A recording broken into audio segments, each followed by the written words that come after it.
ये तो वृंदावन की कृपा, रसिकों की कृपा, लाडली लाल की कृपा कि राधा बोल पा, यही सबसे बड़ा लाभ है। ये राधा तो हरि भी बोल रहे हैं ना, हरि और हमारे बोलने में अंतर हो रहा है। हमें प्रीति नहीं, हमें मात तो नहीं, उनका जीवन है राधा। राधा नाम जीवन है। वही जीवन हमारा हो जाए, जैसे हरि को प्यारा है राधा नाम, वैसे मुझे प्यारा हो जाए, यही हमारी सिद्धि है। हमारा महत्व बन जाए कि राधा, अब हमें क्या चाहिए, हमारे पास तो राधा नाम है, हरि नाम है। साधक के मन में ऐसा महत्व, ऐसा भाव नहीं आ पाता। देखो अभी अभी आप कितने स्वतंत्र हो गए, कितना आपके झंझटे मिट गए। जो प्रभु कर रहे हो वही आप कर रहे हो। जब लालजू की कोई बात होती है ना, तो प्रियाजू का रोम रोम पुलकित हो जाता है। प्रीतम की बात कोई भी, जब प्रियाजू की बात होती है तो लालजू को ऐसा लगता है कि शास्त्रों कानों से मैं अपनी प्यारी जू का नाम, प्यारी जू का रूप, प्यारी जी की महिमा। इसीलिए प्रायः रसिक जनों ने प्रिया रूप का वर्णन बहुत अधिक किया है, क्योंकि प्रभु आसक्त रहते हैं रसिकों को, क्योंकि प्रियाजू के अपनी गुण को सुनने में लालजू को कम अच्छा लगता है। जब प्रियाजू की कोई महिमा करता है तो एकदम ये, और हमको क्या करने को मिल रहा है, दोनों के रूप का गुणगान, दोनों के आप देखो तो आपको मिला क्या है। अब बोले इसका फल क्या मिलेगा, बुद्धि मारी गई। अरे फल का फल तो तुम्हें वर्तमान में मिल रहा है। तुम्हें कितना बड़ा सौभाग्य मिला है कि तुम्हें संसारी पुरुषों की बातें नहीं करने का, संसारी पुरुषों की चाटुकारिता करने का नहीं, तुम्हें प्रभु की बातें करने का अवसर मिला है, प्रभु के नाम जपने का अवसर। ये आप समझ नहीं पा रहे, इस कृपा को आप आदर नहीं दे पा रहे। जो भगवत चर्चा है, भगवान नाम है, ये आपको महाफल मिल चुका है। बस इसमें रति होनी है, इसमें महत्व होना, ऐसा महत्व हो जाए कि फिर और कुछ नहीं चाहिए। यही हमारे हृदय में महत्व भी पैदा कर देगा। पर ये मांग तो बंद करो ना कि राधा नाम का फल हो, कि हमके अमोक वस्तु मिल जाए, अमुक वे, ये कितनी घटिया बात है। अरे आप उनके आश्रित हो तो भरण पोषण करना उनकी जिम्मेवारी है, आपकी जिम्मेवारी नहीं। कैसे वो व्यवस्था करते हैं आप वो खुद देखो। वो गरीब आदमी है क्या कि हमारे लिए उनको किसी से सहयोग मांगना पड़ेगा? अरे भाई, ये जैसे पलक झपका, इसको कहा निमेष, इतने में अनंत ब्रह्मांडों की रचना हो गई। न सीमेंट की जरूरत पड़ी है, न मिस्त्री की जरूरत पड़ी, न लेबर की जरूरत पड़ी है।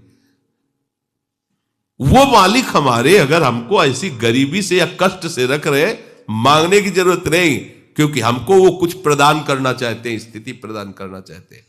इसीलिए चाहे जैसी परिस्थिति, सुखद या दुखद, महलों में रखे या झोपड़ी में बास दे, हमें इससे कोई मतलब, हम तो उनके आश्रित हैं। हमारा वर्तमान का समय भजनमय, और उस भजन का फल केवल भजन। इस सिद्धांत को समझ लो, झंझट खत्म हो जाएगी। अब ले इतने दिन हो गए, अभी कोई लाभ, क्या लाभ चाहते हो? इससे बड़ा कोई लाभ है जो आपको मिला है? आप देखो तो इसी में रति हो गई तो उसे सिद्ध पुरुष कहते हैं। इसी में गाढ़ भाव हो गया तो उसी लीला में प्रवेश हो जाओगे। समझो, इसका महत्व आपके हृदय में आना चाहिए। जो आपको मंत्र मिला है, जो नाम मिला है, जो उपासना मिली, जो धाम मिला है, जो कृपा मिली, इससे बढ़कर कुछ नहीं। आपके हृदय में ये जब बात बैठ जाएगी तो नाच पड़ोगे। कल एकदम चिंतन आ रहा था शाम के एकांत में, हरिराम व्यास जी कहते, हो मन वृंदावन को श्वान, वृंदावन का कुत्ता। क्या महापुरुषों ने वृंदावन में देखा, कह रहे हो मन वृंदावन को। प्रबोधानंद जी कह रहे कि मुझे नाली का कीड़ा, और तुम्हें मनुष्य बना के रख रहे, तुम उनकी कृपा के लिए रो नहीं रहे हो कि कितनी अपार कृपा हम पर है कि बड़े बड़े महापुरुष कह रहे हैं मुझे नाली का कीड़ा बना करके रख लो इस वृंदावन धाम में, पर बाहर मत करना। कुत्ता बना दो पर बाहर मत करना। आपको मनुष्य बनाया तो भी आप उन पर भ्रकुटी तान रहे हो कि हम इतने दिनों से आपके धाम में वास कर रहे हैं, जबकि वो कृपा करके खुद वास करा रहे हैं।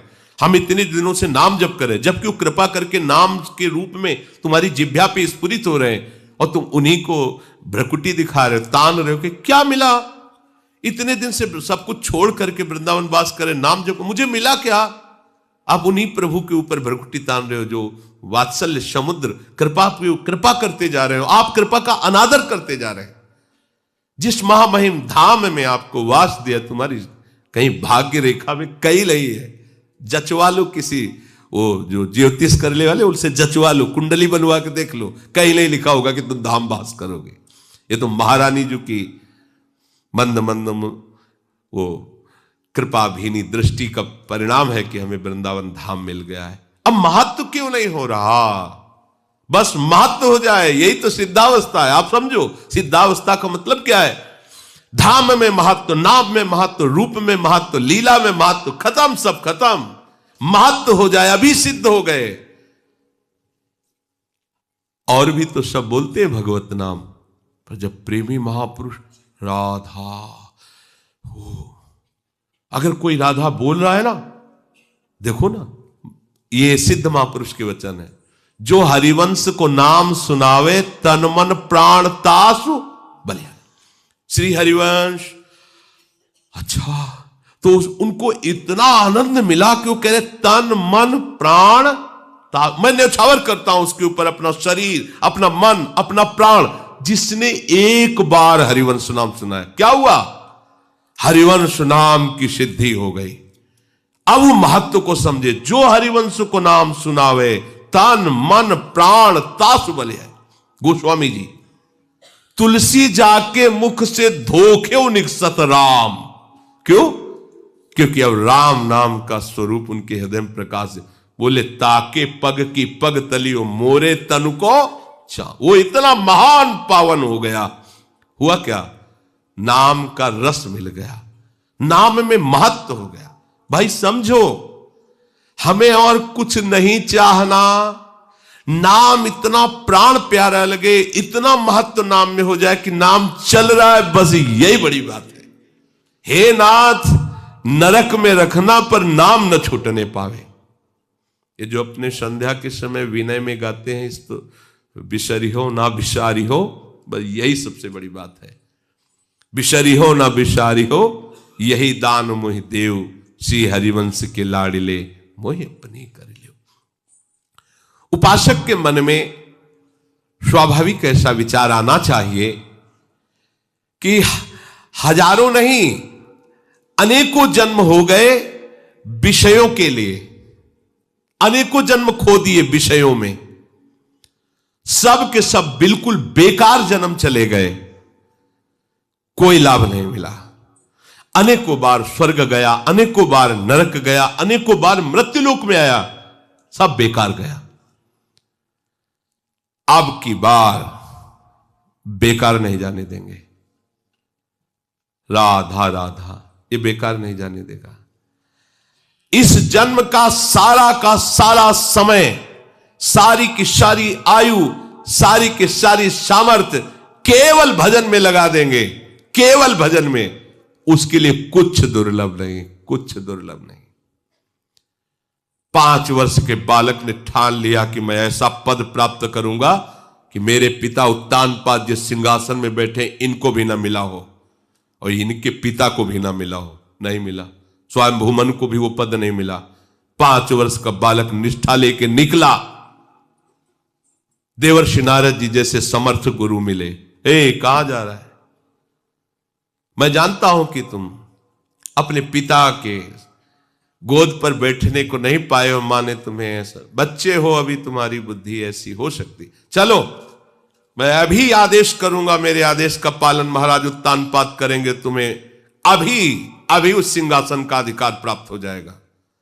अब तो और पक्का हो गया कि जिसकी प्राप्ति के लिए चला हूं केवल, तो जहां मुझे गोद में बैठने नहीं दिया जा रहा था उस सिंहासन में बैठे, क्योंकि देवर्षि नारद की आज्ञा का उल्लंघन कोई नहीं कर सकता, चाहे वो कंस हो, चाहे वो कोई महात्मा हो, कोई भी हो।